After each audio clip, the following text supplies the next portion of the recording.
आलु दालि गजोब्बाय लामायाव बिदिसो जाबाय अबस्थाया नै थेत्तेरिगा लासिंसिंनो मालाय जायगायाव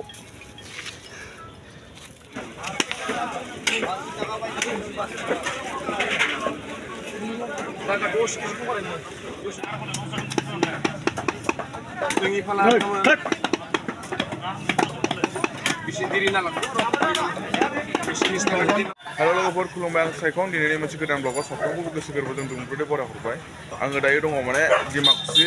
माने देवबार हाथायावहाय दा माने बेवहाय 63थि बोसोरारि जथुम्मा बर' साहित्य सभा जागासिनो दं दिनै जोबथा ओमफ्राय दा माने डिमाकुसि हाथायावहाय एसे बेरायफैबाय आरो दिनै हाथाया माने फिसासो जादों नङाबा बिराद गिदिर जायो बे मिटिंनि थाखाय माने हाथाया बन्द खालामनाय जादों आरोना होमबाबो गुदलि बायदि फिसा जादों आरोना ओमफ्राय बेहायनो मा लानो नागिरदों जोङो एसे देखायनोसै नोंथांमोननो सेयार खालामलांसै आरोना डिमाकुसियाव फैबाय जेथिया हाथायखौबो एसे बेरायबाय नोंथांमोना जुजासि नायलांबाय थाबानो जाबाय जोङो दा माने ना लाग्रोनि ना नै बेवहाय नाखौ लानोसै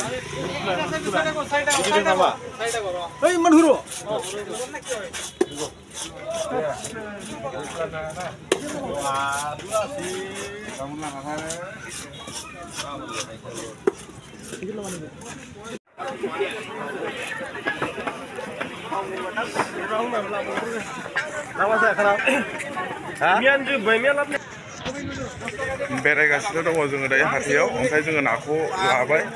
गुमैजों आंजोंहाय ओमफ्राय गुमैया मैगं लानो नागिरबावदों सिगां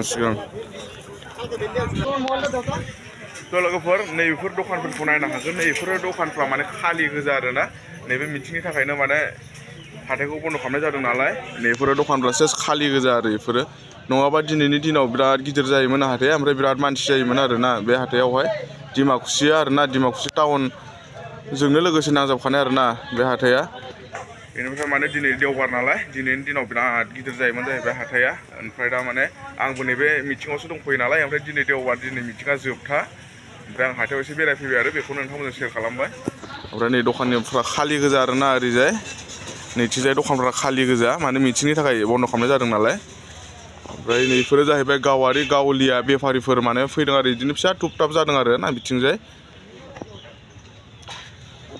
ओमफ्राय दायो लानायाथ' मैगं गोथांफोर लाबाय बेनिफ्राय ना लाबाय बेनिफ्राय आरो मा लाबावगोनथाय गुमैया एसे देखायबावगोन र'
Binata gisna ne aglaina khangnolai posisi karena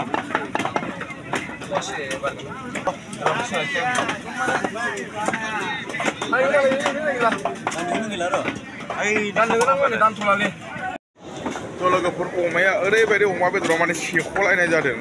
समानो जेबो जायाखै ओरैबायदि माने सेलायलायनाय जादों जोंबो जेने तेनेसो मोनबाय ओमफ्राय दा माने सावगासिनो दंबावो दायो ओरैबायदि माने सेख'लायनाय जागासिनो दं दा बेदरा सोरबा मोनाखैनो लाइन जालायनानै नेनानै दंबाय थायो आरोना दिनै ओरैबायदि माने मिटिंनि थाखाय ओरैबायदि माने मानसिफ्रा अर्डार खालामखाजोबना दोनदों नालाय ओमफ्राय दायो जोङो ओंखारलांसै आरो हाथाइनिफ्राय ओरैबायदि माने मानसिफ्रा सोरबा मोननाय नंला बेदरखौहाय दिनै दा माने समानो जेबो जायाखै दानो 10थासो थांखाबाय खोमा अमाया ओमफ्राय आरो सावगासिनो दंबावो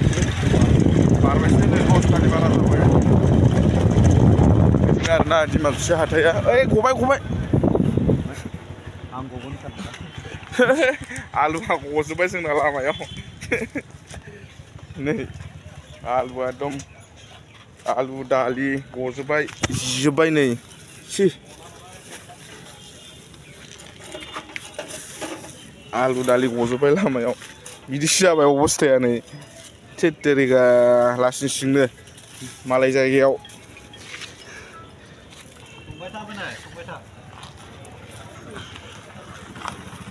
आलु परेसै र' पाटिगल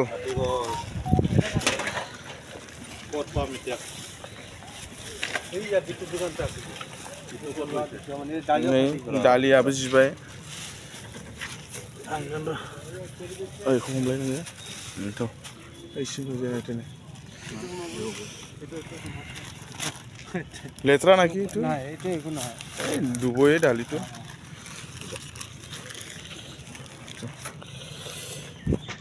आलु दालि थालांजोबसिगौमोन जिनानै मानसिफ्रा माने ओइ गलांबाय होननानै खिथाहरबायना नैबे आरोना डिमाकुसि हाथाया दायो जोङो डिमाकुसि टाउन जों ओंखारलांसै गाज्रि जिबाय नै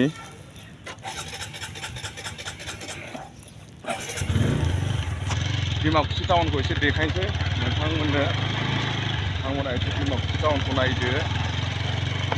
जोङो नैबे गेटजोंहाय ओंखारलांसै आरोना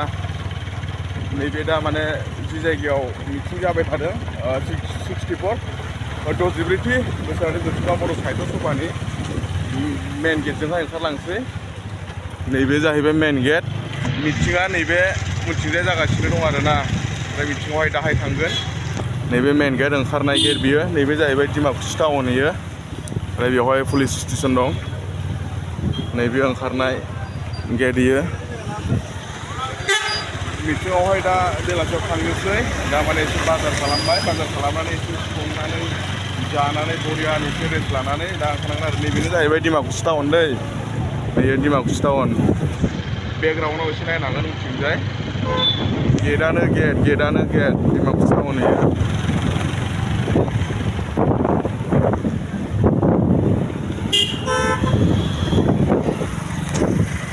लोगोफोर ओमफ्राय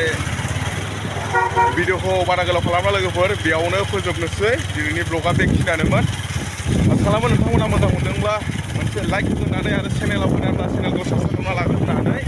दायो जोङो फंनैजों आंजोंहाय बाजार खालामनानै फैबाय आरो न' फारसेनिफ्राय बिदिब्ला एसेनोसै लोगोफोर